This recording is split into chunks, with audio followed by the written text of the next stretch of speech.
and I need you to try and help me find me. Why are you me? Why am I you? I don't understand.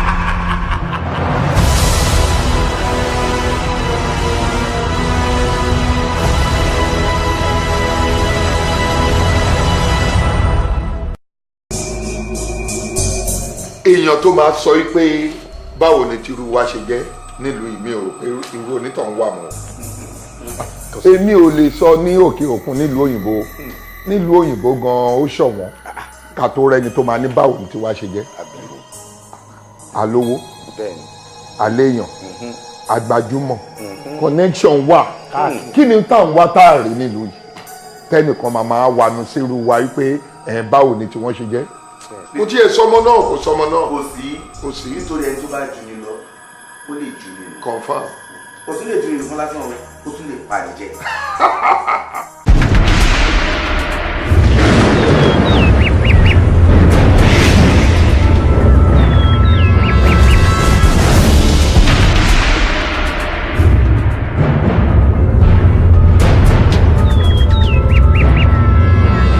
Opposition party bá tẹ̀ ń ṣe kọ́ńdúkọ́ńdú ṣé sí bí irú tiwa yìí.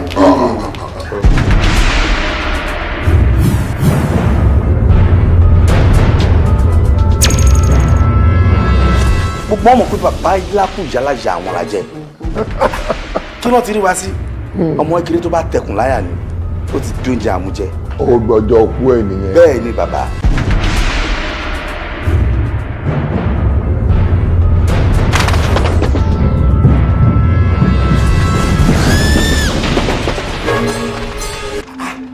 ẹ wá lè imagine kó jẹ́ irú òkun núgà onídọ̀tí yẹn ló máa níbo láwọn fẹ́ gbà ní iṣẹ́ olóṣèlú. Ó yà mí lẹ́nu. máa jẹ́ kó yé pé ìyá tiẹ̀ lálé ti wà. ifá tó bá kọjá ìjẹ́ máa jẹ́ kó realize pé kí ẹnu kúrò bá bí lọ́mọ.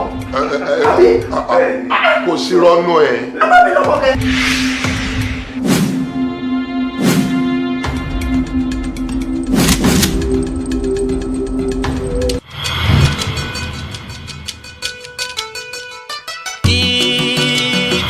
Koko ẹ má ṣe bẹ́ẹ̀ yí dò. Ìyí táyí koko ẹ má ṣe bẹ́ẹ̀ yí dò. Gàgà torí tẹ bá ṣe bẹ́ẹ̀ yí koko iná lámú àbàjẹ́. Bòbò bẹ́ẹ̀ bá ń fẹ́ kú ṣeré. Bòbò ẹ má forò ṣeré. Bòbò bẹ́ẹ̀ bá fẹ́ kú ṣeré. Ṣeré àpọ́ndá ní Lucifer ká torí rọ́dá yóò mìíràn. Lucifer hẹ́lìgà àpọ́ndá ní Lucifer ká torí rọ́dá yóò mìíràn.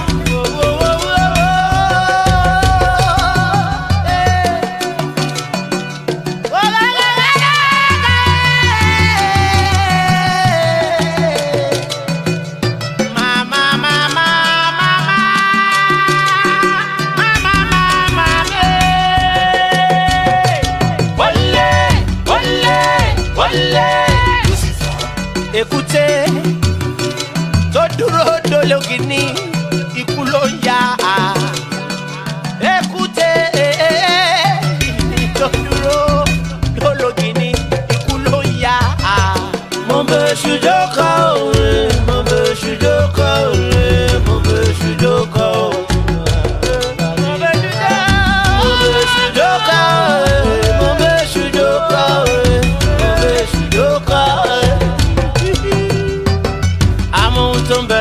Fàjèjì lọ, àlóhun tó ń bẹ lẹ́yìn fàjèjì lọ, àmóhun tó ń bẹ lẹ́yìn fàjèjì lọ. Mo bẹ ṣùjọ́kọ̀ òwe, mo bẹ ṣùjọ́kọ̀ òwe, mo bẹ ṣùjọ́kọ̀ òwe. Mo bẹ ṣùjọ́kọ̀ òwe, mo bẹ ṣùjọ́kọ̀ òwe, mo bẹ ṣùjọ́kọ̀ òwe. Sórí mi látọ̀dọ̀ Elédùmarè. Ìtayí koko ẹ má ṣe bẹ́ẹ̀ yí dò. Ìtayí koko ẹ má ṣe bẹ́ẹ̀ yí dò. Gàgà torí tẹ bá ṣe bẹ́ẹ̀ yí alámọ̀ àbàjẹ́. Bòbòbò bẹ́ẹ̀ bá ń fẹ́ kú ṣeré. Bòbòbò ẹ máa fòrò ṣeré. Bòbòbò bẹ́ẹ̀ bá fẹ́ kú ṣeré. Bòbòbò ẹ máa fòrò ṣeré. Àkọ́dá ni Lucifer. Ó dé mi náà. Lucifer, Lucifer, Lucifer, Lucifer, Lucifer, Lucifer. Ó yẹ kí yẹn ti yí ẹ náà. Ó yẹ kó mọ̀ pé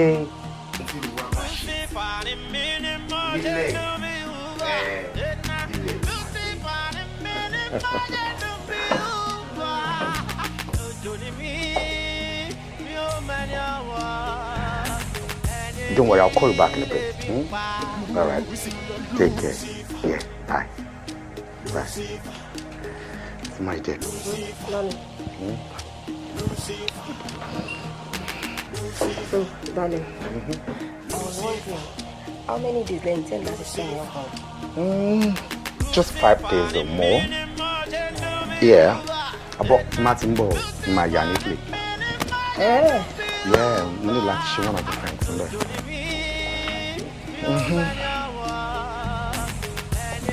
Oh.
Lord Lucifer is here.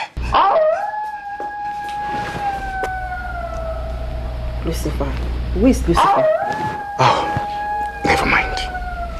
Are you okay? Calm down. Never mind. Never mind.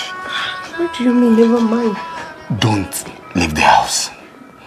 Don't leave the house. Where are you going to? Take care of the guests. And take good care of yourself. You're scaring me. I love you. I think I'll be back. Don't leave the house. You're scaring me. Calm down. I'm gonna be back.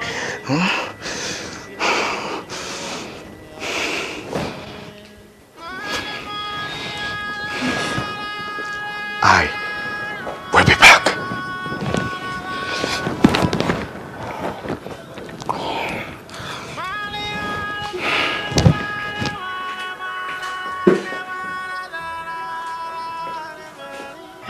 Kí ló ṣẹlẹ̀ báyìí?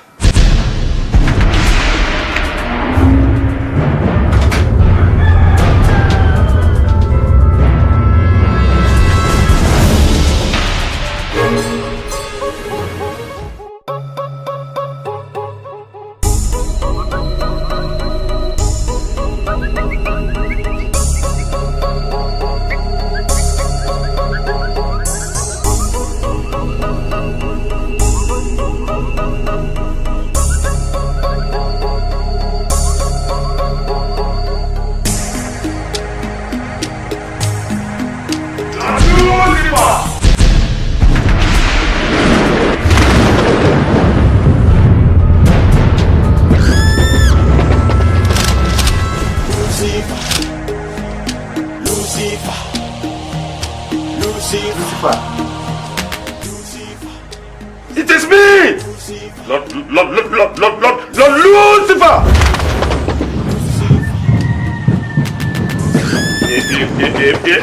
Èmi ikú tó yára pààyàn ju cancer lọ. I kill faster than cancer.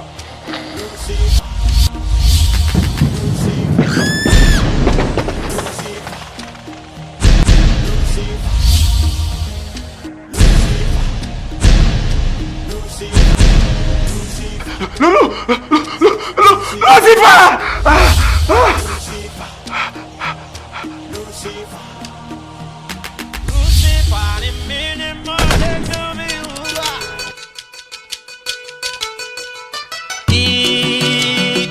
Koko ẹ má ṣe bẹ́ẹ̀ yí dò. Ìyí koko ẹ má ṣe bẹ́ẹ̀ yí dò. Gàgà torí tẹ bá ṣe bẹ́ẹ̀ yí koko inú alámọ̀ àbàjẹ́. Bòbò bẹ́ẹ̀ bá ń fẹ́ kú ṣeré. Bòbò ẹ má fòrò ṣeré. Bòbò bẹ́ẹ̀ bá fẹ́ kú ṣeré.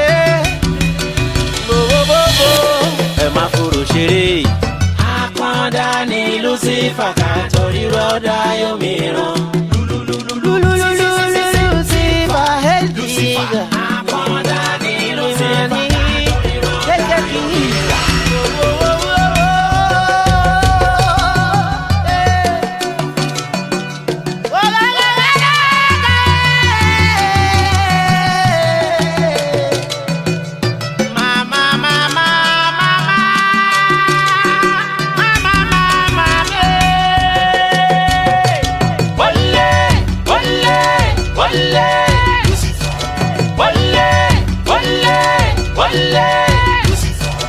Èkúté tó dúró dológìní ikú ló ń yá. Èkúté tó dúró dológìní ikú ló ń yá. Mo bẹ̀ ṣùjọ́kọ̀ òwe, mo bẹ̀ ṣùjọ́kọ̀ òwe, mo bẹ̀ ṣùjọ́kọ̀ òwe. Mo bẹ̀ ṣùjọ́kọ̀ òwe, mo bẹ̀ ṣùjọ́kọ̀ òwe, mo bẹ̀ ṣùjọ́kọ̀ òwe.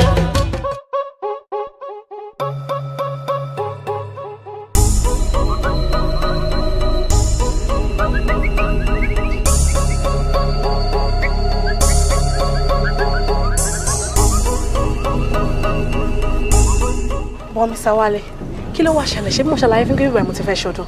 Kí ló ti painting di wàhálà fún yín? Madam, ẹ jọ̀ọ́ nítorí Ọlọ́run, ẹ má bínú. Ọ̀rọ̀ painter yìí kò tiẹ̀ yé mi. Cause òun náà mò ń bá sọ̀rọ̀ báyìí tí kò reply. But ẹ fún wa bí 2 weeks maximum, ó máa ready. Ọlọ́run yẹn kò rí tako ni. Ẹ wo gbogbo ilé ìtẹ̀sán yẹn kò kàn mí. Ṣé tá bá ti reach bọ̀bọ̀ yẹn, ẹ pè mí kẹ́jẹ́ kí n mọ̀ kí lè mọ nǹkan tí mo fẹ́ forward sí yín.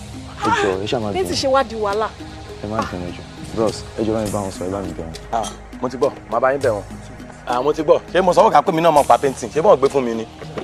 Mo ti bẹ̀ wọ́n tán.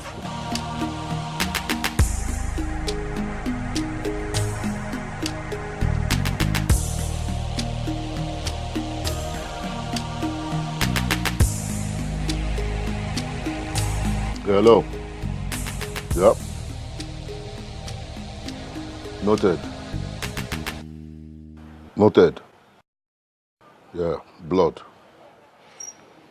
How far? We have to move immediately.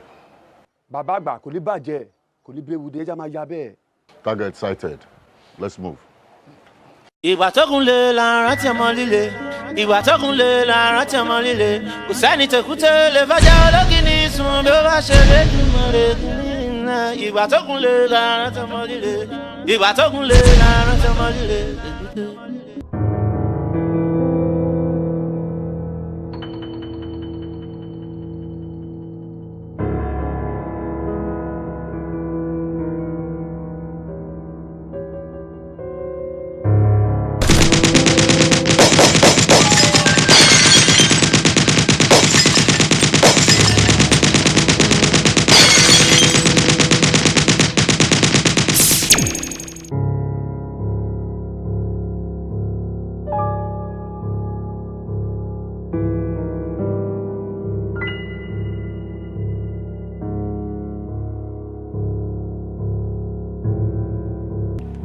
wages of sin is death.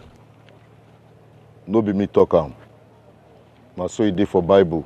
Let's go.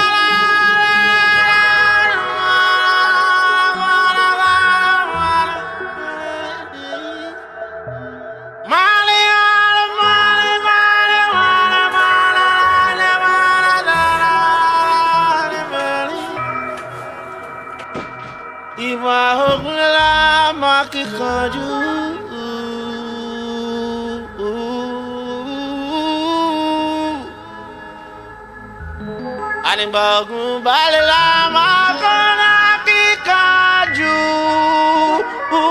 kini ìgbà tógun lè la rántí ọmọ líle ìgbà tógun lè la rántí ọmọ líle ìní kan mọ sínú ọní ìgbà ó jẹun ni lórí tó jẹun. How they hungry? You know they're hungry. Girl, if you don't eat, you will die.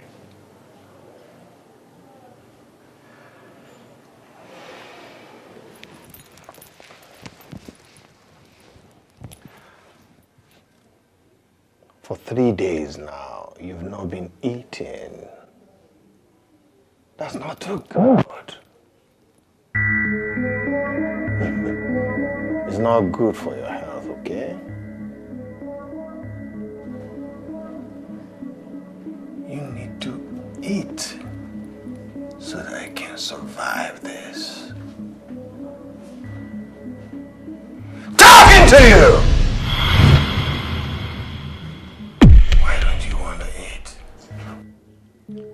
Láti jẹun kó lè lókun torí o mọ task tó wà ahead, right? You need food to live.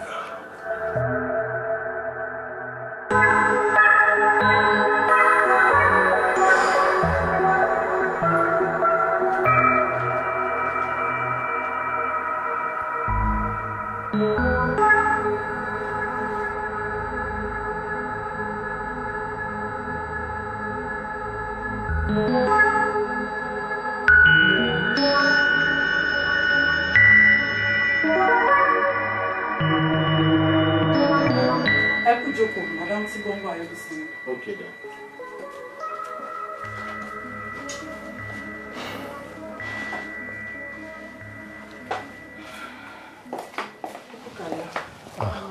Madam. Ẹ kú kalẹ̀. Madam. Erama. Ẹ kú jókòó. Erama. Ẹ ṣé. Madam, ẹ má bínú pé a máa gba àkókò yín jẹ. Ẹ dẹ̀ pẹ̀lẹ́ lórí nǹkan tó ṣẹlẹ̀. A ní irú ẹ̀ mọ́. Àmín. Ìbínú kẹ̀. Ẹni tí ọ̀rọ̀ ẹni bá kàn gbọ̀ngbọ̀ngbọ̀n bí ọ̀rọ̀ ara ẹ̀. Onítọ̀hún ti kú lábánikẹ́dùn lásán. Gbogbo nǹkan tẹ́ bá fẹ́ béèrè, anything tẹ́ bá fẹ́ mọ̀ nípa ọ̀rọ̀ tó wà nílẹ̀, ẹ béèrè lọ́wọ́ mi, máa dá yín lóhùn. Àǹtí, táìmù wo ni ìṣẹ̀lẹ̀ gan? Ní nǹkan bíi aago 3 kọjá ìṣẹ́jú díẹ̀ lọ́sàn-án ni. Èmi àti ọkọ mi tiẹ̀ wà ní living room bí báyìí ni. À ń sọ̀rọ̀ àwọn trip tó fẹ́ make àti ọjọ́ tó máa lò. Ṣàdédé ló sáré dìde tó bẹ̀rẹ̀ sí ní kígbe, wọ́n ti dé o, ó ti dé o, wọ́n ti dé o. Karen tó dé. Ó kàn kígbe lọ Lucifer, Lucifer. Nǹkan tẹ́mi rí mọ̀ nìyẹn. The next thing tí mo kàn máa rí ni pé mo kàn bá ọkọ mi ní agbára ẹ̀jẹ̀. Àǹtí, ó ti tó ẹ má kí wọn. Ṣẹ́gun. Madam, ẹ má bínú. Nígbà tí àwọn pípé lọ tán, ìjẹ́ notice anything ní surrounding? Mi ò kófìrí anybody. Àmọ́ mo gbọ́rọ̀ ọ̀bọ̀n. Ẹni tó yìnbọn mi ò mọ̀. Ibi tí ìbọn ti wá mi ò lè ṣàlàyé ẹ̀. Wọ́n ṣá mọ̀ pé my husband was just lying there lifeless. Madam, Ìjẹ́ ọkùnrin ní gbólóhùn àṣọ àbí bóyá wọ́n níjà pẹ̀lú anybody àbí wọn àti ẹnìkankan argue lórí kankan. To the best of my knowledge, ọkọ mi ò bá anybody jà. Ṣé rí ọkọ mi tó kú yìí is a very nice person. The only thing tí mo kàn mọ̀ tó jẹ́ ṣùgbọ́n tó wà lára ẹ̀ ni pé kò kí máa ń sọ̀rọ̀ ẹ̀ fẹ́ anybody. Pàápàá jùlọ nǹkan tó bá ṣẹlẹ̀ láàárín àtàwọn ọ̀rẹ́ wọn, wọ́n sọ fẹ́mi gan fúnra mi. So mi ò mọ anything, wọ́n mọ̀ pé wọ́n bá yàn kankan jà. Máa ń ṣe òtítọ́ Ọlọ́run máa tù yín nínú. Ẹ̀yìn tí wọ́n dẹ̀ fi sílẹ̀ kò ní bàjẹ́. Ẹ pẹ̀lẹ́. Take out. Tá a bá ní ìdọ̀rọ̀ lẹ́nu yín, a máa pọ̀ sí yín mà. Ẹ ṣé gan ni o. Ẹ pẹ̀lẹ́ mà, Ọlọ́run á tù yín nínú mà. Thank you ma. Akọ́dá ni Lucifer ká torí rọ́dá yóò mìíràn. Lucifer hẹ́lìgà. Akọ́dá ni Lucifer ká torí rọ́dá yóò mìíràn. Ṣé o ṣàkíyèsí nǹkan tó ń ṣẹlẹ̀ ní ọgbà yìí? Ṣàkíyèsí. O rí pé ó dà pé wọ́n ń treat àwọn kan special ju àwọn kan lọ. Because mo ń wo kíní yẹn, there is one guy tẹ́pẹ́ kò kí. gbẹ́dú sàn jàre ó ti bẹ̀rẹ̀ nonsense tó máa ń sọ káàkiri. Ó lẹ́gùn máa ṣe tó máa tẹnu bọ́ọ̀lù ẹ̀ kiri. Kí ni problem tó ní náà? Ṣé ẹ̀wà tó ń fún wa jẹ́ níbi ó dà pé ó ti ń dà brain ẹrú? Because mi ò mọ̀ tó ti rí èèyàn kan tó ń treat specially tó ń treat èèyàn kan rightfully. Kí ni difference láàrin gbogbo àwọn táwa ń bí? Tó ti sáré insight èèyàn tí wọ́n ń treat specially. Tí bá ní pé yọjú lórí mi, ní pé kò kí rẹ̀ wá náà. Bóyá lọ́kọ́ wa jẹ́ kí rí eru. Ọkọ̀ tó ṣe gold yẹn, tí wọ́n gold tó pé ẹ̀sìn kò kí ń tí ẹ̀wà táwa máa ń jẹ. Wọ́n máa ń bá fọṣọ ẹ̀ ní ẹ̀kọ́kọ́ ló máa ń jáde, ìgbà tó bá wọn ló máa ń jáde. Sọ kókó ó lè jọ mo lórí ìbọn yẹn àbọ̀mọ̀ politician kan. Ó ní bóyá tó ṣé mo pín mi òòrùn lọ ọbẹ̀ láti dán ìwọ ló ṣẹ̀ṣẹ̀ open brain mi right now. Ó ń lo cream, ó ń lo pef, tó bá kọjá lọ máa ń ta sọ́sọ́. Ibo làwọn ti wá rọ orí tá a gbé wálé ayé. Ṣé mo pín tẹ̀lé ètí kó tó sọ yìí ó right gan. Definitely position táwa yóò ṣe right position o. Because gbogbo yìí máa ń gba special treatment lóòótọ́. Ó ń bá fọṣọ kò sí nǹkan tó fẹ́ tí wọ́n fi ń fún ṣòkò tẹ́mi kan sọ fún mi pé bí mi ṣe wà ní fẹ́ bólú rere yọ ní fẹ́ máa bólú rere rìn kí tèmi náà lè dì bọ́bọ́ yẹn fẹ́ kí n ṣe ẹ̀kú tó rẹ̀ mi sódà mi ni máa jẹ. ẹ̀hún mi kò tó máa ṣe fún mi tó bá ti dọ̀rẹ́ ẹ̀ tán jọ fún mi náà ń pàṣẹ yẹn jẹ́ kí n lè ṣe. ṣe wàhálà bọ̀ mo láì bọ́bọ́ yẹn mi kò láì bó ṣe máa ń ṣe. èmi náà ti láìkẹ́ from this moment mo ti bẹ̀rẹ̀ sí ní láìkẹ́. ṣé àbọ̀pọ̀ lórí burúkú ni yín ṣá ẹ̀rẹ́ ni sọ fún yín ṣé àbọ̀pọ̀ ẹjọ́ òfò yín náà lẹ́ ń tò nígbà tí mo kọ́ àwọn ẹgbẹ́ yín lọ tán lọ ṣiṣẹ́ mẹ́ẹ̀ mo dẹ̀ tún padà bọ̀ mo tún bá yín lẹ́nu ọjọ́ yìí náà ó ní burú ni ó yá gbà mí. ẹni sùúrù náà àwọn náà ti try àti hustle from left and right. o ti ní confidence gan o èmi ni kémi ní sùúrù orí ẹ̀ ti burú ó yá gbà mí. ẹ máa ní sùúrù. tàbí confidence. sọtiri kọ́ bàbá ń fẹ́ kú ṣeré àbòbò ẹ máa fòrò ṣeré. bros ẹ máa ní sùúrù àti try náà. bàbá fẹ́ kú ṣeré bòbòbòbò ẹ máa fòrò ṣeré. Àkàndá ni Lucifer ká torí rọ́dá yóò mìíràn.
Alright, I'll talk to you later.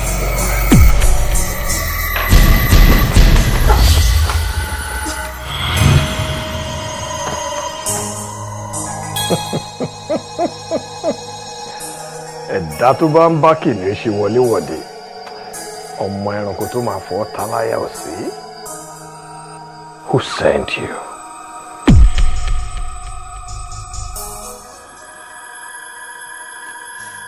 NBA code 011.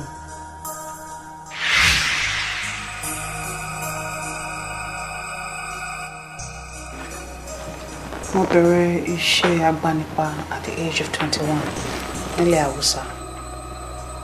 Èmi ni mo pa Yahaya Balogun, Ali Moshood, Jide Babalola, and a host of others. 11:30 ló ń lọ sílé tó ń lọ yìí. Tó bá débẹ̀, gate man yẹn ti mọ̀ pé ó ń bọ̀. Kànlẹ̀kùn lẹ́ẹ̀mẹ́fà. A ṣílẹ̀kùn fún ẹ. Okay, boss. Bó ṣe target wa nìkan ni kí n waste àbí tí n bá bá anybody pẹ̀lú ẹ̀ kí n waste wọn papọ̀. Ṣorílẹ̀ yẹn kò sí ọmọ kankan tó ń gbénú ẹ̀. Òun àti ìyàwó ẹ̀ nìkan ni. Tó bá dẹ̀ ti débẹ̀, tó bá ṣe pa ọkọ náà ni kó ṣe pa ìyàwó. Kò sí anybody tó máa fi sílẹ̀ nínú àwọn méjì or else issue máa wà o. Okay, boss, but issue ṣì máa wà náà. How? Bọ̀bọ̀ gateman yìí tí ó mọ̀ nípa deal yìí, crayfish ni. Tí a bá dẹ̀ waste ẹ̀, a máa padà ní issue ni.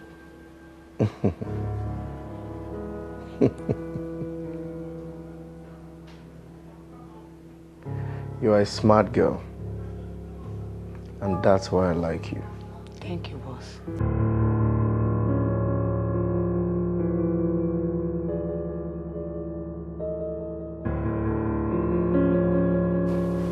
Busi.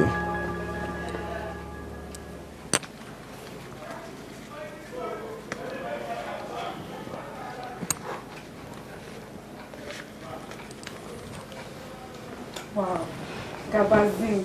Inú mi dùn gan. I'm very, very happy. Ẹ ṣé gan. Clean job. Ọlọ́run á túbọ̀ máa fún yín ṣe. Busola. Gabazin. Mo mọ̀ pé lately èmi àti ẹ ti ṣe one or two things. Of course, yes. Okay. Eléyìí tó dẹ̀ lọ smoothly náà. Inú mi dùn. But mo fẹ́ bí ẹ ní nǹkan kan. So sure. Really sure pé o sọ fún ẹ̀dá Ọlọ́run kankan. Mo sure, I'm very sure. O sure. Trust me, of course, I'm sure. Trust me. Okay. Thank you, boss.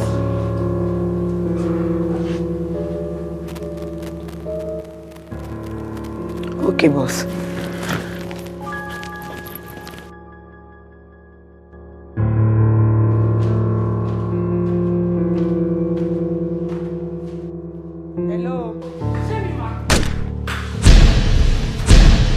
Mi ni Khalidi ọmọ Sehu ànábì kan táwọn èèyàn ń pariwo pé ti wáyé ni ojú kan bàbá tí àdá ojú kan mi tó kún Yàsín ni ẹ pariwo Sehu. àti bó ṣe pè é gangan ló jẹ́. ìwọ ta ni. alájà. kí lẹ sọ ẹdùn náà tí ẹ sì bá ń pàkútọ ó tọ́ sẹ́nu oníbàárà. ṣé kò ṣe fún ọmọdé ìjẹ́pọ̀ ìsìn. àjọlá.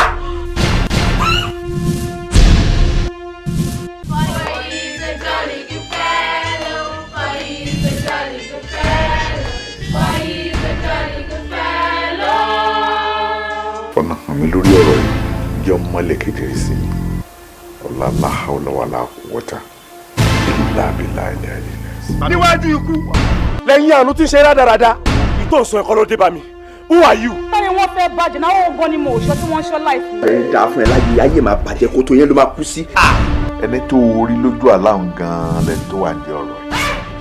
Jesus, I said it. Tó tó ló sọ o. Alhaji ẹ̀wọ̀n wọ̀n sẹ́bà wọn. Ọlọ́run àtijọ́ ló ń pẹ́ kó tó múyàn. Ọlọ́run sìn gbogbo ẹ tó bá ti ṣàbúrú láyé báyìí ẹsẹ̀kẹsẹ̀ ló ń kó fún. Ó mọ̀ pé ẹranko fẹ́ranko tí kìnìún bá ń gorí rẹ̀ nínú gbó ẹran mi ò gbọ́dọ̀ tún débẹ̀ ìwọ ni. Lórí tó fún lówó. Èyí ṣe fún lọ́wọ́ gbogbo síkà kan ni ó ń bẹ lára ọ̀kadà mi láì sọ́lọ́pàá. Sórí èsì tí ń bá fún ọ tí ó jáde lẹ́nu mi mú kọ́ dákú àbí kó forí rìn jáde. Alájí ṣe lọ́tọ̀ ni. Kí ló ló ṣẹlẹ̀? Alábòsí ni. Oh my God! Nínú fíìmù ni mo ti máa rí nínú nǹkan báyìí o. Mi ti ever experience ẹ̀ rí. Kí wọ́n ní ètò ṣe fúnra wọn, kí ni ká pè? Ẹ bá mi gbé àìrójú, àìráyè, báyìí ní kejì mi. Ẹ bọ́ aṣọ yín Alhaji, wọ́n ń nà yín láti ẹsẹ̀, wọ́n ń nà yín lórí tí gbogbo ara yín ò bò. Alhaji, wọ́n ń nà yín ẹ̀bẹ̀ ń kù. Alhaji, ẹ bọ́ sọ kí ni nà yín.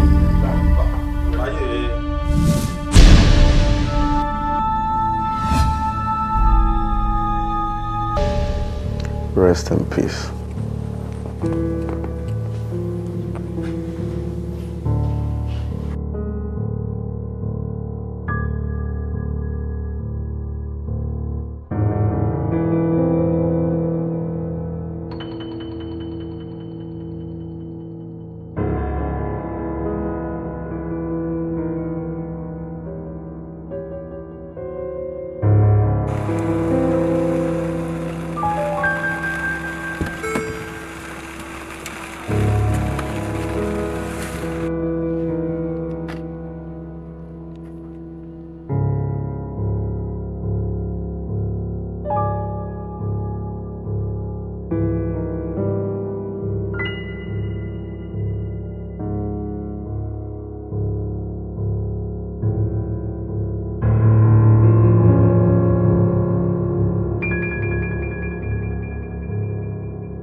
Boss, what are we doing here? Your question, Omo Rochette and Shina. So I'll leave anywhere now.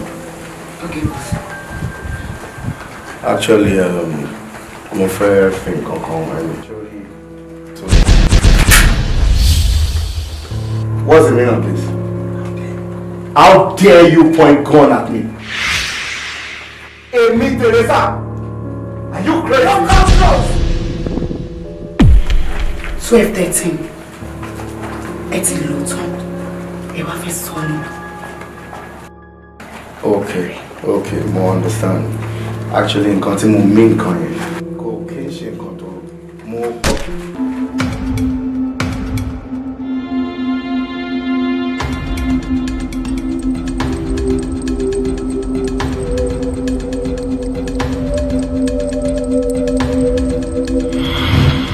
Kò sẹ́ni tí ó mọ̀ pé Jídé Babalá kì í ṣe ẹran ẹ̀rọ. Ṣùgbọ́n ikú ẹwà ló ń pẹ́ yọ̀kì gẹ́gẹ́ bí ogun ṣe ń gba kíkọjú.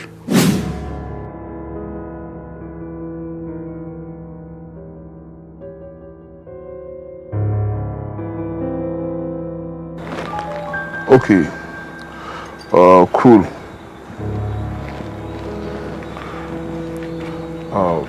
Ibo ló sọ pé à ń lọ lálẹ́ ìgànnà.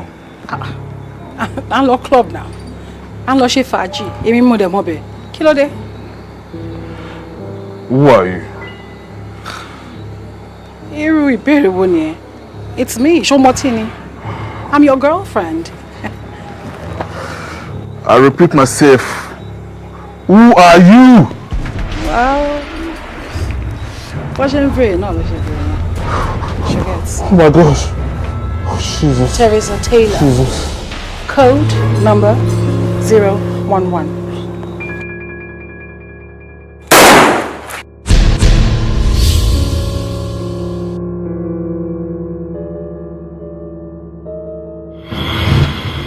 And of course, Chief Akwata. Oh, I remember. I spent over 2 years in his house. Àwọn tó fún mi iṣẹ́ ìjẹ́ kí n mọ̀ pé ògbóǹtarìgì alágbára ní àárín àwọn olóṣèlú ló jẹ́. Ògùn náà pòǹpọ̀ tí ń dá ẹ̀kọ́ lẹ́nu. Ó rí kí ilé ọ̀hún. Kò ṣe mú, kò ṣe pa.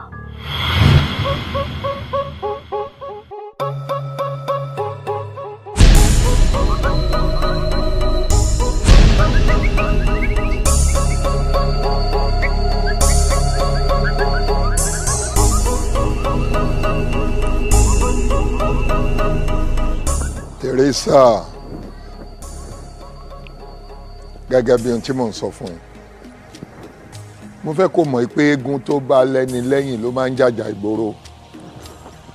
You see, sórí akíkanjú bí irú wa la gbọ́dọ̀ máa fẹ́ rú ẹ̀yìn báyìí. No, èèyàn ò gbọ́dọ̀ jẹ́ èèyàn bí ẹkùn kó wá lọ fẹ́ ọmọ òjò. Let me quickly tell you this. Teresa, my darling, I love you. Mo nífẹ̀ẹ́ púpọ̀, kì í ṣeré. Ṣé mo lè béèrè? Can I ask one question? Why not?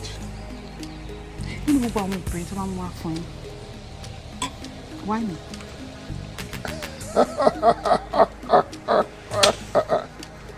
So funny. Sórí oríṣiríṣi obìnrin ló wà o tí mo fẹ́ kó mú dání with different opinions. Obìnrin mi wà tó jẹ́ wípé ó kàn fẹ́ràn kó máa bímọ ni. Obìnrin mi ó lọ fowó lọ́wọ́ ọkùnrin. Àwọn obìnrin kan dẹ̀ wà wọ́n kàn ṣáà máa sùn pọ̀ lọ́kùnrin náà wọ́n fẹ́ràn. Nígbà tí mo fojú mi rí ẹ ni mo ti mọ̀ pé there is more in you. Yes. And mo fẹ́ kó mọ̀ pé ilẹ̀kẹ̀ pọ̀ lọ́jà kó tó di pé Ṣàngó wo mọ́kèlè. Choice tèmi nìyẹn. At least ó ṣàmọ̀ pé mo níyàwó nílé kó tó di pé mo wo mọ́ ẹ. Àbí bẹ́ẹ̀ kọ́? Bẹ́ẹ̀ni. Teresa darling, èyí tá a sọ yìí tó. Yeah, but let's drink to that first. But mo fẹ́ kọjá wọlé lọ. Mo ti ready. Ọmọ tá a lọ ṣe nulẹ̀. Mo fẹ́ lọ júbà nílé Olúwa ẹ̀. Yes. Really? Yeah. Ẹ jẹ́ ká tún cheers to that. Once again. Yes, sir.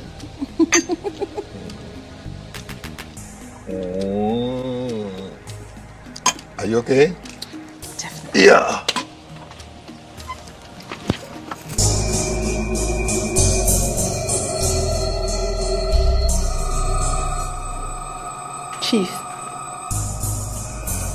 Chief, mo rò pé fẹ́ júbà mi, ṣé ẹ júbà mi?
Ọdún méjì, oṣù méjì ló take mi kí n tó lè rí wọn.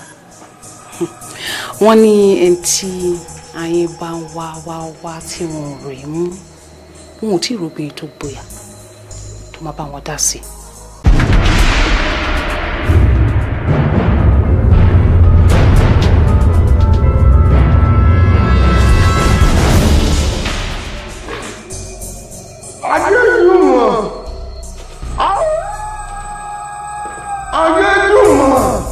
Kálẹ̀ ni ẹ̀ ká ló ń pè mí láàjì. Èmi ni ọmọ àwọn nìkan ló tó gbé ọ lágbìn. Ọ̀gbẹ̀ni òjẹ́ dúró wò.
èmọ̀ kí dédé wọ̀lú kó má ní tó dé bí mo ṣe láàlá yẹn nìyẹn.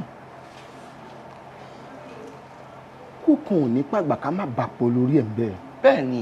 bíná bá jó lóko mọ̀jàlá délé ṣòfófó bẹ́ẹ̀mi náà ti rí gẹ́lẹ́ nù ún o. bẹ́ẹ̀ ni wá fọkàn rẹ balẹ̀ níwọ̀n bàbá tó ti ní mi lẹ́yìn kò séwu o nítorí ọmọ awo kan ò ní kú bí ọ̀gbẹ̀rì. bẹ́ẹ̀ ni. orí ifá kan sọ̀rọ̀ òníbò ló ti wí. ẹ ṣáwo. ó ní ọ̀sùnsún wẹ́rẹ́wẹ́rẹ́ awo wọn nílé igbó ìtàkùn gidigba awo ẹ̀bá ọ̀nà òṣùpá báyìí ní ṣàgbọ́run la róróró ìràwọ̀ òkè kò ní jápá ara rẹ̀ ó ká ẹ bẹ́ẹ̀ ni apá ara rẹ̀ ò ní ká ò fọkàn rẹ balẹ̀ àmọ́ nǹkan kan láwàá ṣe ní kíákíá ètùtù àti ẹbọ kàǹkà àtàsìjẹ tó dáa. bòbòbò bẹ́ẹ̀ bá ń fẹ́ kú ṣeré bòbòbò ẹ máa fòrò ṣeré bòbòbò bẹ́ẹ̀ bá fẹ́ kú ṣeré bòbòbò ẹ máa fòrò ṣeré.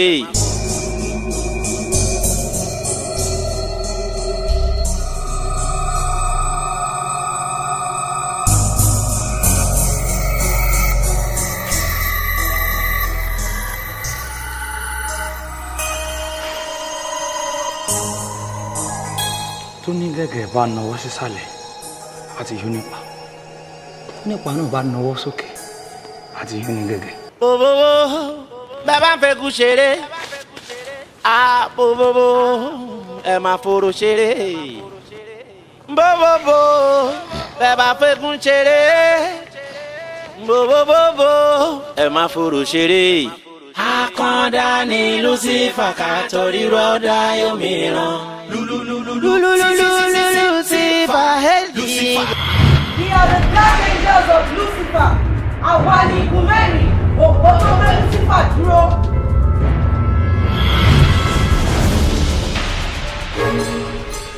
Lord Lucifer! Èmi Lord Lucifer! Èmi ikú tó yára pààyàn ju cancer lọ. I kill faster than cancer. Code number 0 0 0. Where is Teresa Taylor? Don Da Costa, code number 001. Lord Lucifer. She's in my house. I abducted her because she has smarted me on the deal of Chief Akwata, a strong member of A4. She killed him before I got there.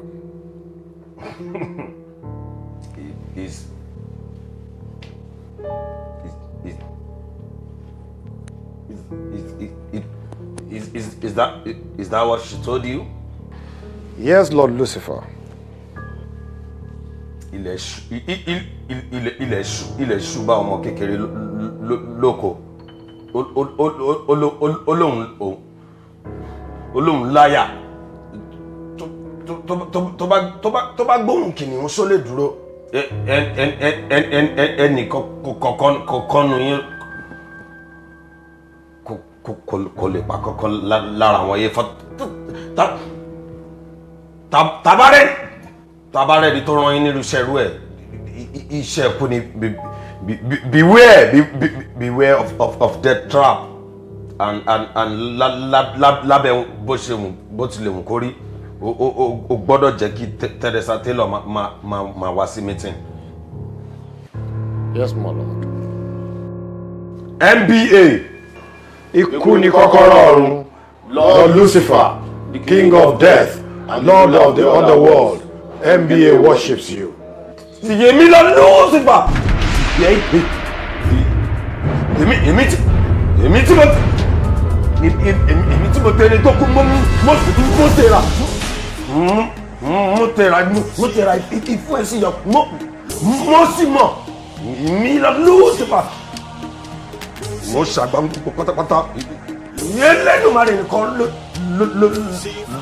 lójú mi lọ. Adé tó pọ̀ àwọn igun mẹ́rin tí mo bọ̀wọ̀ fún tí wọ́n tó yẹ kí wọ́n mọ àti wáyé mi.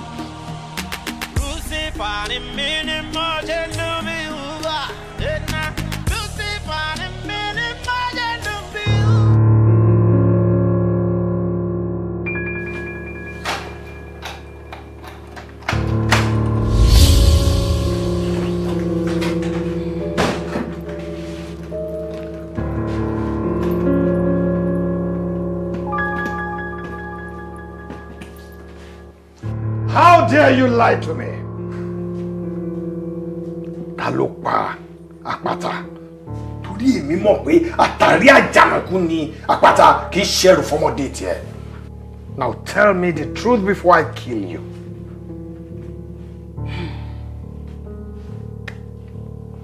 Who killed àpáta? Nígbà tí mo wọlé sára àpáta tán, mo gbìyànjú láti pa several times bó kò ṣiṣẹ́. Àwọn tó wọ́n mi wá lọ ṣèwádìí wọ́n wá rí pé láti bọ oògùn tó wà lára ẹ̀jẹ̀ aláti lo ìtọ̀ aláboyún méje fọ́jọ́ méje.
My name is Da Costa, MBA, code number 001.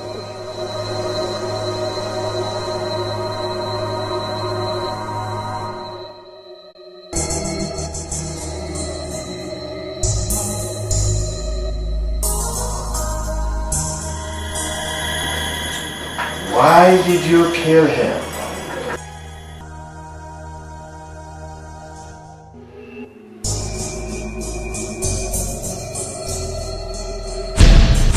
Come with me. Move it. Move. Go on. Move. Move.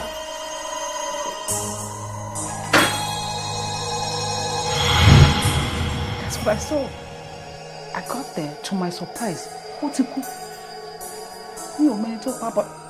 I just had to take the credit. Tell me,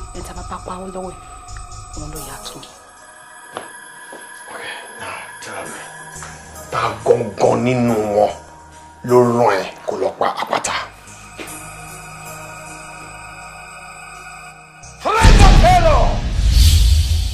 Who sent you? Classified information, remember? The first rule of assassination? My name is Bimpe, the new member. Code number 015. I kill for a living, and I'm happy to be part of this group, NBA. Teresa Taylor, code 011. I kill for a living. Dan Da Costa, code number 001. I kill for a living. My name is Crazy Jesus. Code number 002. I kill for a living. Lord Lucifer!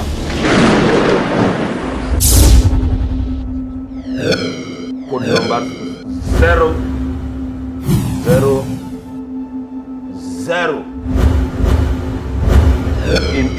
Èmi ni ikú tó yára pààyàn ju cancer. I kill faster than cancer. You remember, thou shalt not reveal the information of your client to anyone. Thou shalt not reveal the name of your victim to anyone. Ìwọ kò gbọ́dọ̀ dá orúkọ ẹni tó gbéṣẹ́ fún ẹ torí ẹ̀ wọ́n wà ńbẹ̀. Lọ Lucifer, èmi tí mo tẹ̀lé tó kú mo tẹ̀ra ìfún ẹ̀ sì yọ mo sì mọ̀ èmi lọ Lucifer mo ṣàgbà gbogbo pátápátá Elédùmarè nìkan ló jù mí lọ. Lucifer, I kill faster than cancer. I kill faster than cancer.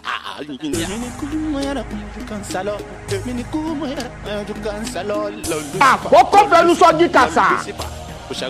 Ẹnu awo ibà. Ẹnu awo àṣẹ. Bọ́sọ́gbẹ́ jẹ́ ìlú àjẹ́. Akèrègbè tó fọ́. Bẹ́ẹ̀ ni ò pọ́nmi bòódo. Adéjùmọ̀. Ó ti dọmọ àjẹ́ ayé báyìí o.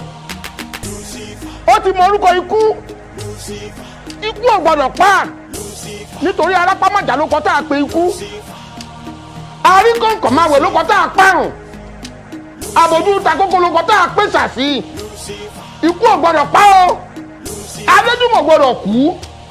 Nítorí ikú èpẹ̀tà lójú ran. Jíjí tí mo jí mo bá igúnnugún wọlé góńgó sórí agogo idẹ. Jíjí tí mo jí mo bá àwọn àgbààgbà mẹ́ta ọ̀tọ̀ọ̀tọ̀ wọ́n ń tamarì mo dé sálú ayé. Mo ní kí ló dé? Wọ́n náà fẹ́ pàdé Jùmọ̀. Mo ní irọ́ ni o. Igúnnugún lòun ó jẹun ẹja o. Lódìdí làrí ìṣapá. Ṣùrùṣùrù báyìí la gbọ́ kalabà sórí àtàn. Òrùjọ́ ọdún bá bí yangan ní bínú wọnú apọ́. Òrùjọ́ ọdún bá bí sẹ́ẹ̀rì ọkà nírìn òun wọjà.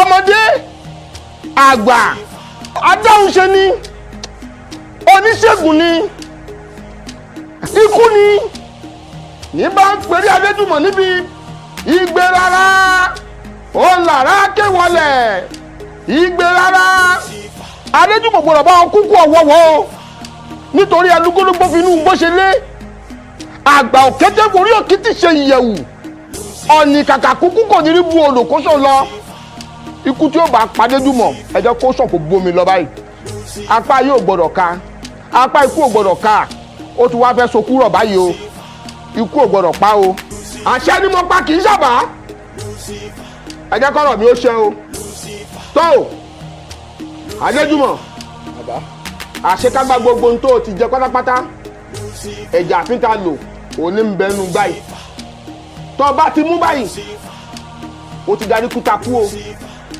o ti darí kútakú o wá darí kútapapa báyìí ikú ò ní ọ pamọ́ o orí bó báyìí lè mẹ̀jẹ̀ yìí tán Adéjùmọ̀ mo fi ń dá ọ lójú níkú bá yọ sí ọ lójú ràn tẹ́láyà àgàgà wá yọ sí ọ lójú ayé bó o bá lè kọlù ajẹ́pọ̀ jò ní ọ nítorí ikú ò ní rí ọ gbéṣe mọ́ èmi mo sọ bẹ́ẹ̀ fún ọ gbà ó rèé. obìnrin àtúbọ̀ kú láti lọ́wọ́ mi. Adéjùmọ̀ ìwọ ti dà fọ́kù ugò tí dúró ti kọ́ra ẹni báyìí lè gbèsè ní ọ ẹ fún ní ògbé padà gbẹdúrà ó ṣe wú èmi náà jọ mo sọ bẹ́ẹ̀. Lucifer. Lucifer ni mi ni mo ṣe lu mi wúwa. Lucifer ni mi ni mo ṣe lu mi wúwa. Ojo ni mi ọ̀rẹ́ má bínú jáde mo ní láti sáré dáwọn tó wà nísàlẹ̀ yẹn lò ká lè máa bọ́rọ̀ tiwa lọ. It's all right. gẹ́gẹ́ bí mo ṣe ń sọ ọ̀rọ̀ kú àpáta àti aníbèrè ó ń ṣe mí kàyéfì gidigidi gan ni. nǹkan tí mo kàn mọ̀ ni wípé aníbèrè báwọn kan ṣe business owó tó dẹ̀ wà involved nínú business yẹn pọ̀ gan ni. Really? kó wọ́n á jẹ́ pé àwọn tó bá ṣe business yẹn ló outshine ẹ̀. Èmi náà wò bẹ́ẹ̀ torí bọ́rọ̀ ṣe ń kọ́ ilómi ló ń kọ́ mi náà lómi inú. But come to think of it ṣe a rí group of people tánibérè lè bá ṣe business papọ̀ táwa ò mọ̀ ni. Possible. Ikú wo ló wá fẹ́ pàgbà tá ní papọ̀ lórí ẹ̀mẹ́? Ilé ìsún mi o. nǹkan tí mo kàn mọ̀ ni pé afẹ́fẹ́ tó ń fẹ́ tó ń kaṣọ lórí àjà kẹ́ni tó bọ tiẹ̀ sọ́run kó má sọ àsùnpara ó túmọ̀ sí pé we need to be very careful. We are the A4. A4.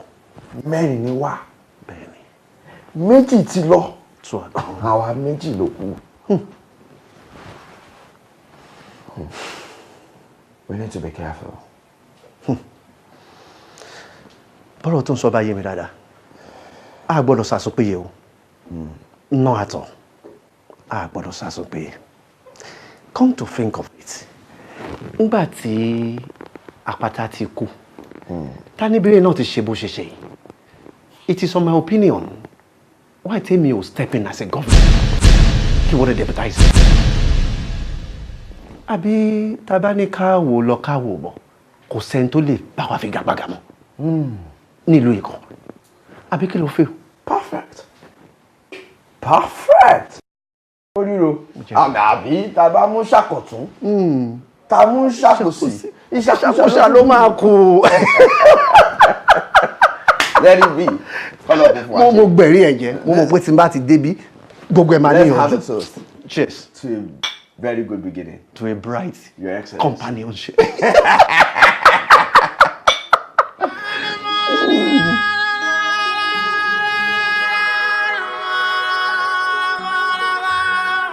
Baba, ṣé rí nǹkan tó wà nílẹ̀ ni pé imú ló níka imú gangan ni wicked person tí o jẹ́ ká ṣáà ti direct person pé eléyìí gangan ni right person. Ìgbà tẹ́tí ìwòlé yẹn lèmi ti wò pé this is the right man. Èèyàn tó yẹ ká máa bá rí rẹ eléyìí kò yẹ ká súnmọ́ eléyìí la yẹ ká súnmọ́ ìgbà yẹn lèmi ti ṣáà tó òun nìkan understand.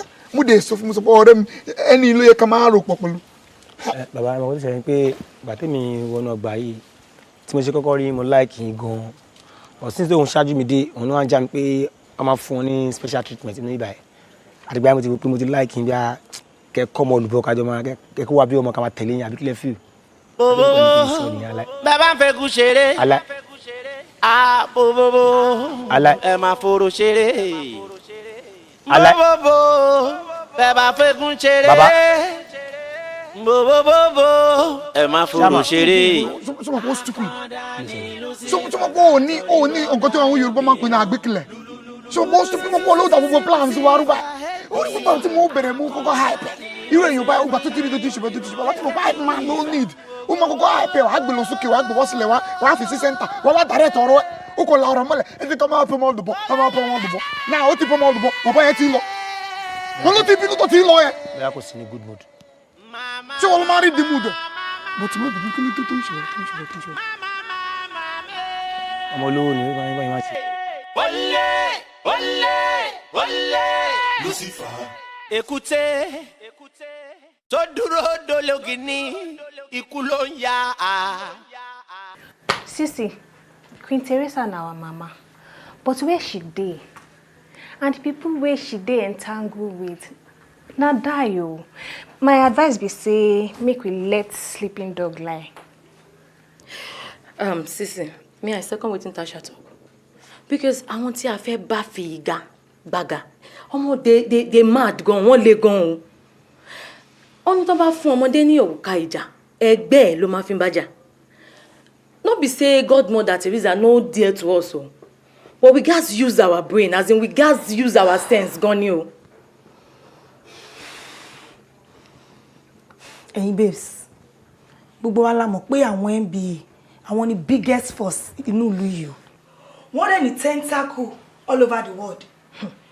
Kò ń ṣàwọn takọ̀lì lọ bá takọ̀lì strike anyhow. So I think we just take a chill pill. I remember Madam Teresa once told me, rule number 5 of assassinations, always be brave enough to strike. Why? Clear the info. Oh, tẹ́ bá rò pé a kéré. Ẹ ṣinṣin òun kéré níran bàbá ẹ̀. Abẹ́ mọ̀ ni. Lóòótọ́ kò sẹ́ni tó rẹ́dì láti di àyàdógún. Ṣùgbọ́n má yẹ ká gbàgbé pé ọ̀pọ̀ èèyàn ló ń jẹ́jọ́ mọ́ ọ̀yàn kò kí ń jáwádé o.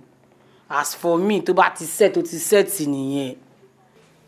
Èmi ò bẹ̀rù anything. But a lè ṣe ràn, a lè fọgbọ́n ṣe ràn. Ẹ kú kàlẹ́ sá.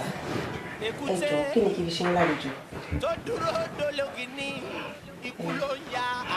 Ẹ sá, mo ní kí lè fẹ́ jẹ kí lè fẹ́ mu.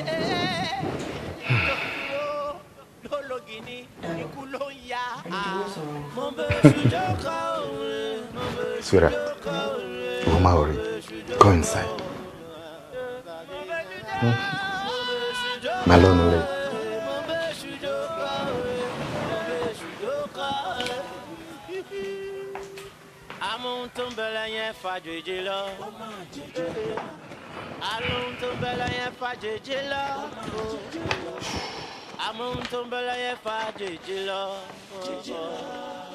Mon beijo joka ore, mon beijo joka ore, mon beijo joka ore. Mon beijo joka ore, mon beijo joka ore, mon beijo joka. Tu m'en passes mi, la tada Elédùmarè. I understand. Ẹja ń jẹ sanra nínú odò. Bẹ́ẹ̀ni. Dacosta, mo fẹ́ kó rántí pé ọmọdé ò gbọ́dọ̀ sọ pé tógun bá o. Ọdẹkọdẹ tó bá ní tógun bá o, tó bá tàbí mú ẹran, ogun á jẹ́ kó dáhùn lára ọmọ ènìyàn. Ikú tó wáyé kó pẹran lójú ọdẹ, á wá pa ọdẹ lójú ẹran. Dacosta, I want this done as soon as possible. Consider it done. Kí ló dé tí Anibire ní kí n lọ pa àpáta? Well, maybe for a reason best known to him.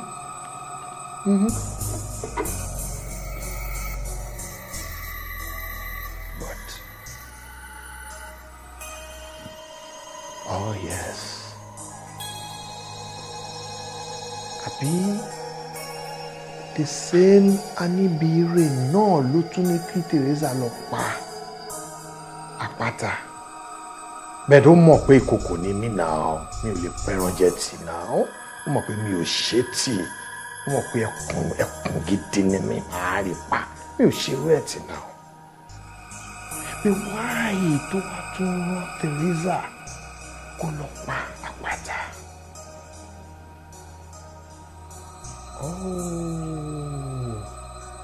could it be that the A4 are setting a death trap for us?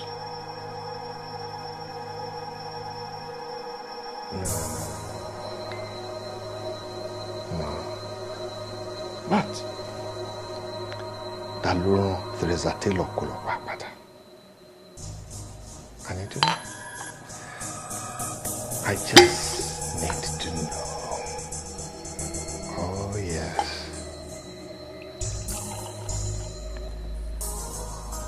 Danny.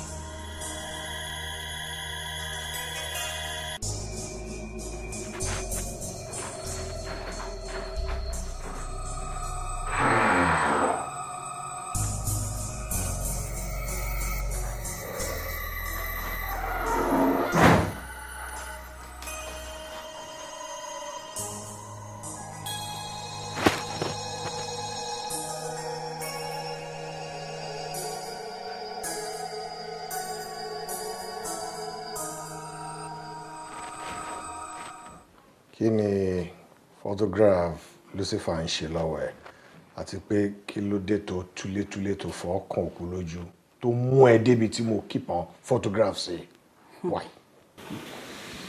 nǹkan tí mo fẹ́ mọ̀ ni pé quite simple kí ni picture Lucifer ń ṣe nílò àbúrò ní next victim. Don't you dare. Don't you dare. Nítorí pé kò ṣe pa. You know him as Lucifer. I named him Adebayo da Costa. He's my son. Lord Lucifer, your son, ìwọ òrìṣà. Ìwọ ò tó Lucifer bí lọ́mọ. Torí Lucifer ò ṣèyàn, ẹ bọ́ra ni. He was a teen when his mother brought him back to me. Lucifer jí ọmọ líle. Oh, Adebayo burú. Aya ẹlẹ́ bí aya kìnìún. Gbà tí mo rí pé ọmọ líle ni. Wọ́n decide láti train ẹ. Freeze! If you move, I shoot.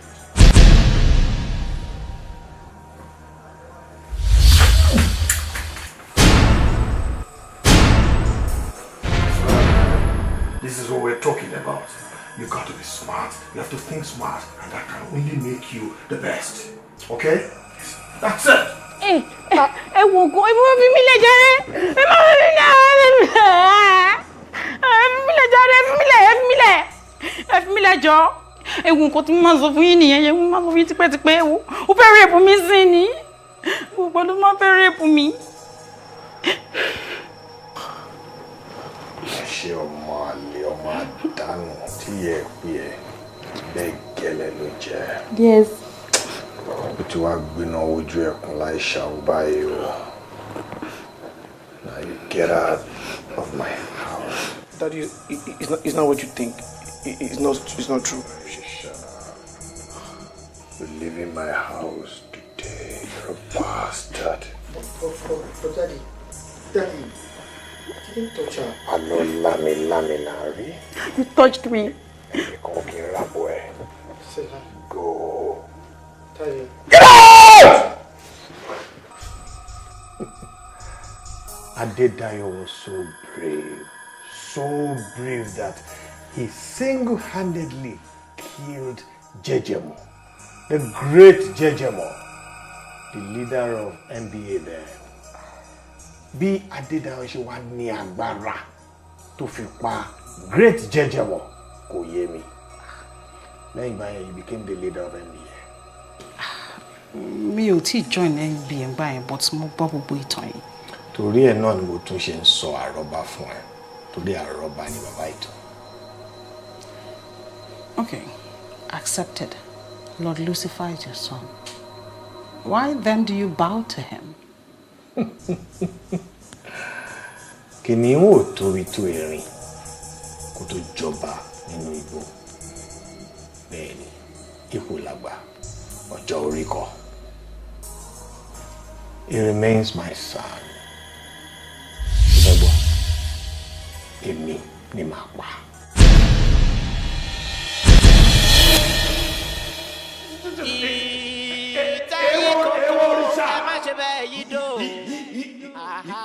Ìgbà ni wọ́n pa. Ìdáyí kókó ẹ má ṣe bẹ́ẹ̀ yí dò. Kò sẹ́ni tí ń pàwọ́. Gàgà torí tẹ bá ṣe bẹ́ẹ̀ yí kókó ìwọ́n láwọn àbàjẹ́. Ewúrẹ́ lè dàkó. Bẹ́ẹ̀ bá fẹ́ kú ṣeré. Kò mọ iye ọdẹ. Bọ̀dá Dayọ̀, èèyàn dẹ̀ máa súnmọ́ ẹ̀yin tí ẹ̀yin ò ní súnmọ́ yàn. Ọ̀rọ̀ dẹ̀ wà tí mo fẹ́ sọ fún yín o. Súnmọ́ mi làwọn èdè ń fà sẹ́yìn. Ẹ kàn ń sá sẹ́yìn ni. Ó lọ́rọ̀ tí mo fẹ́ sọ fún yín tó dẹ̀ wà important.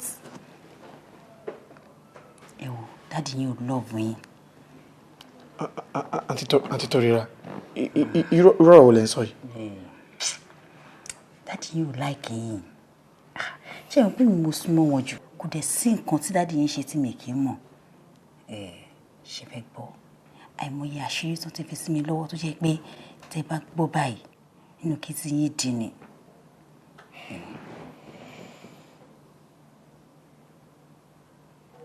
ṣe fẹ́ gbọ́ dáàdì fẹ́ pa yín. You still nodding your head. Ẹ wo ṣe fẹ́ gbọ́ ẹ jẹ́ kí mi àti yín kájọ pa ọ́ pọ̀pọ̀ kájọ mú dáàdì yín balẹ̀. Ẹ wo ìgbà yín lè máa ráyè yín ṣe o. Ṣé nǹkan tí mo sọ ṣó ti wá yé yín báyìí?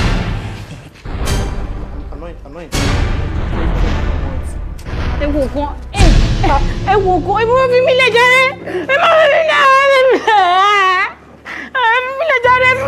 mí lẹ̀ ẹ fi mí lẹ̀ jọ ẹ wo nǹkan tí mo máa sọ fún yín nìyẹn ẹ máa sọ fún yín tipẹ́tipẹ́ ẹ wo ó fẹ́ rèépù mi sí ni gbogbo ló máa fẹ́ rèépù mi. ṣé ọmọ àlè ọmọ àdánù tí yẹ pé ẹ bẹ́ẹ̀ gẹ́lẹ́ ló jẹ́. Yes. ó ti wá gbiná ojú ẹkùn láì ṣàwọ báyìí o. Now you get out of my house. Daddy, it's not what you think. It's not true. Shut up. You're leaving my house today. You're a bastard. But Daddy, I didn't touch her. Hello, Lami Larry. You touched me. Go. Daddy. Get out!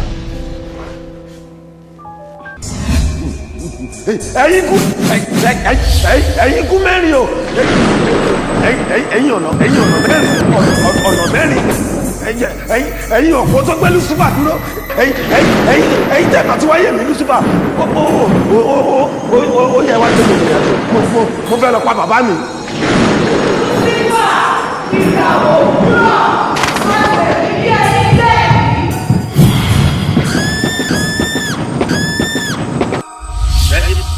ẹ̀yin kú mẹ́rin kí ló dé kí ló ṣẹlẹ̀ mi ò sí débi tí mo lọ ìbọ̀lẹ̀ gbé mi wáyé. Lucifer ìràwọ̀ òwúrọ̀.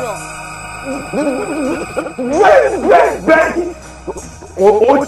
òtítí mi ikú ni ikú òtítí mi ẹni tó bá gbóhùn ẹsẹ̀ mi lásán á kí wọn kulẹ̀ lára kejì mo burú ẹni burú mọ iná dẹ mo mọ̀ pé mo burú. ṣebí wọn ní bínú Olódùmarè tí ń ṣe ọmọ aráyé ṣìbáṣìbò. alágbára tí ń forí alágbára ẹgbẹ́ mẹ̀jẹ̀ láàṣì. Ìwọ ni alààyè tí ń ṣẹgbẹ́ ìdòkú. Ìwọ ni àgbà ẹ̀mí dé ẹni tó dá ẹ̀mí. Ìka ènìyàn tó ṣe pàtí tó ṣe rẹ̀ nípa.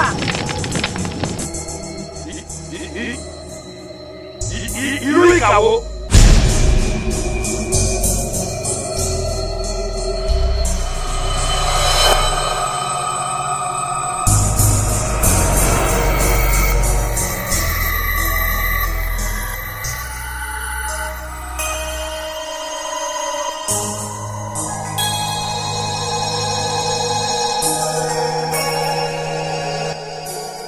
Ikú ẹni tó bá pa á máa gbomijé lójú rẹ̀ ṣùgbọ́n kì í yé pààyàn àbẹ̀lẹ́kún sunkún kó tó sọ ní olóògbé.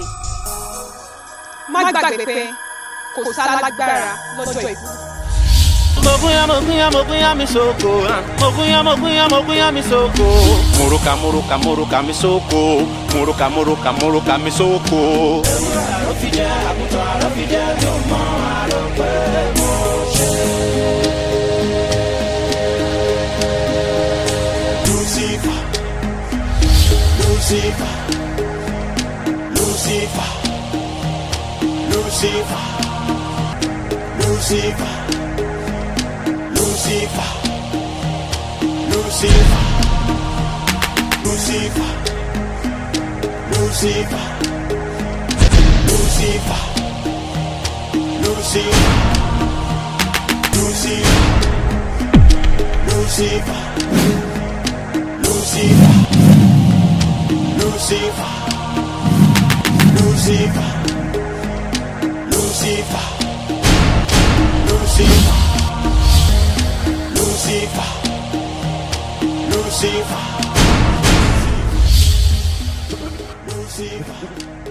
No! No! Inú mi lẹ́jà gbé! Inú mi lẹ́jà gbé! Inú mi lẹ́jà ti ń jẹ tẹ́jà ti mú. Inú mi náà lẹ́jà dàgbà sí. Kí wá lóde tó mi fẹ́ gbà bọ̀dì fẹ́jà? Kí lóde tó mi fẹ́ gbà bọ̀dì fẹ́jà? I still remain myself. I still remain myself. I'm Lord Lucifer. Èmi ni kú tó yára pààyàn ju kánsà lọ. Èmi tí mo tẹ̀lé tó kú. Èmi tí mo tẹ̀lé la tí fún ẹ̀ sí jọ. Mo sì mọ̀. Èmi lọ Lucifer. Mo ṣàgbà gbogbo pátápátá. Elédùmarè nìkan lójú mi lọ. Àṣẹfẹ̀ yín kú mẹ́rin. So what is going on? I asked. What is going on? I asked what is going on now? What is going on?